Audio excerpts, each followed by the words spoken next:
Welcome everybody, my name is Zach and I'm here with you today to bring some Pokemon Showdown VGC style battles. I'm going to start off with a little team building with the Pokemon I will bring. If you want to skip ahead straight to the action, then click the annotation on the screen. Otherwise, without further ado, let's jump into the team builder as I explain who I bring and why. I use a very unique Trick Room team. Most of my Pokemon have speeds ranging from 50 to 80, and in my opinion that is the best speed range for a Trick Room team. With this speed range, you are able to make use of it against fast teams, but at the same time, you're fast enough to outspeed dedicated trick roomers. This is the best of both worlds in my opinion, and it catches people way off guard. First off, I'm using a Dragalogy named Archdemon. I like giving Pokemon nicknames, sometimes cool and sometimes silly.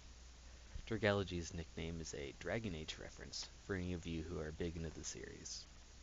In X and Y, Dragalogy was a very mediocre choice, lacking his hidden ability Adaptability. Well, as of ORAS, his hidden ability is now unlocked and free to use. You can find this new ability using the DexNav in the 3DS games, but only in Omega Ruby. This has turned Dragalogy from a meh Pokemon to the most powerful special attacking dragon in Trick Room, which is my plan. To maximize Dragalogy's power, I run him with choice specs. Anything he hits is going to be very sore in the morning. First move is Draco Meteor, of course, for the raw power. I then bring Sledge Wave because this is a doubles team and hitting both enemies has great use. The drawback of Sledge Wave is that it hits allied Pokemon as well, which is why my next move is Sludge Bomb, for the situations where I can't risk hurting my own Pokemon. Last up is Hidden Power Fire, to solve Dragalogy's problem with steel types. Poison Dragon is a great offensive typing that is only shut down by steel types, but Hidden Power Fire fixes that problem. Now when it comes to EVs, I like to be a bit unique there as well. I personally prefer to put 220 into a single stat, and then 96 in the other three. This is for several reasons. First off, I like balance, and using unique EVs will surprise and confuse many enemies, as you survive hits they wouldn't expect you to. At the same time, I like each Pokemon to be self-sufficient, and not too lopsided with EVs. You never know when you might find a situation where you wished you had just a few more stats in either of your defenses. But anyway, on Dragalogy I run 96 in HP, defense, and special defense, and then 220 in special attack, with a modest nature. Dragalogy hits like a truck and is bulky enough to take a hit if he needs to. Next up comes my Gyarados Taga. Taga has always been a faithful comrade since playing Pokemon as a kid. I don't know where the name came from. All I remember is that I've just always had a Gyarados named Taga, and she has always been a great ally. Also, for some reason, every Gyarados I ever find is female. And it's not intentional, but it's happened anyway, and at this point it's just tradition. I run Taga with Intimidate and her Megastone, with the moves Waterfall, Crunch, Earthquake, and Rest. Waterfall is just a powerful stab, but Crunch is a new move. As of ORAS, Gyarados now learns Crunch, so if she goes Mega, Gyarados can finally make use of its Mega Stab without using the weak move Bite. Earthquake works great with Mold Breaker, killing many Rotom-heats. Rest comes along to keep Gyarados alive in situations she has no right to survive. Sometimes Gyarados is able to fully tank Pokemon with its Mega's bulk, and sometimes I just use it to wall a few turns to save an ally. Many Sableyes have cried out whenever I revealed this move. EVs are 220 in HP, and 96 in attack, defense, and special defense. I use Gyarados with an adamant nature. Next up comes my Scrafty Darius. I use him with Intimidate and Safety Goggles. This saves him from the common weather damage and the ever-annoying Spore. His moves include Drain Punch, Crunch, Quick Guard, and Fake Out. Drain Punch and Crunch are really good stab moves, and Fake Out is great for helping setting up Trick Room. Quick Guard is there for the sole purpose of stopping Talonflame though. Because of Drain Punch, Scrafty actually gets tankier from having more attack. So that's where I put 220 EVs, followed up with 96 in HP, defense, and special defense. I run Scrafty with an adamant nature. Next comes Gardevoir, named Sphia. I use her as a secondary Trick Room user, in case Trevenant is scared away for any reason. I use the ability Telepathy to keep her safe from Dragology and Gyarados' Earthquake. Moves include Draining Kiss, Psy Shock, Thunder Wave, and Trick Room.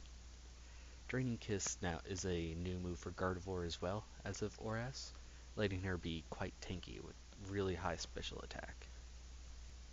Thunder Wave is just a good move to have on any team, but sometimes I think about replacing it for Moonblast for a more powerful fairy move, but for the time being I'm going to use Thunder Wave.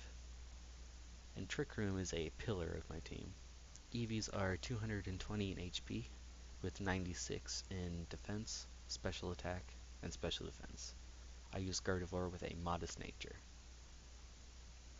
Trevenant is my next Pokemon and my team's primary Trick Roomer. His name is Thistlegeist, is nothing more of a play on words. I use him with the ability Frisk and a Focus Sash. His moves are Shadow Claw, Horn Leech, Rock Slide, and Trick Room. Most people use a bulky Trevenant, and as a Trick Room user I understand why they expect that, but with a Sash I am guaranteed Trick Room unless they have a scrappy Fake Out.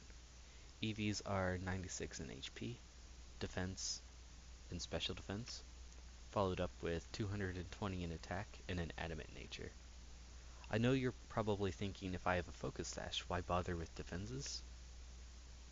Firstly, power and defense synergize really well with Horn Leech, and secondly is what I just said, a scrappy Fake Out. If the enemy has a scrappy Fake Out and it breaks my Focus Sash, I need some way to take a hit to either heal with Horn Leech or get up the very important Trick Room. Scrafty is not fast enough to outspeed many other Fake Out users like Kangaskhan or Meowstic. Lastly, I bring a Metagross named Calculator. I thought the nickname was funny and I've stuck with it.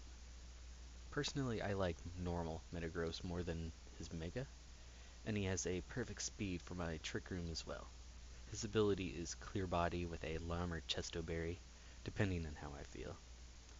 His moves are Zen Headbutt, Bullet Punch, Power Up Punch, and Rest. If I need priority, I come straight to Calculator. Clear Body makes him immune to Intimidate, which is great paired with Power Up Punch. Whenever he gets a stat boost, it's there to stay. Rest allows him to survive walls like Sableye and Blissey and keep powering up.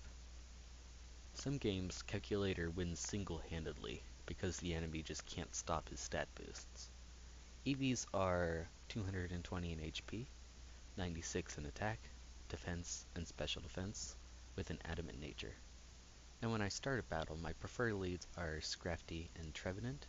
Their typings work really well together, and they get up Trick Room really well, and can sometimes win battles just between the two of them. Fairies get in the way the most, and depending on what the enemy has, I'll switch in either Dragology or Metagross to fix that. Gardevoir works as a secondary Trick Roomer, and Gyarados is just all around awesome.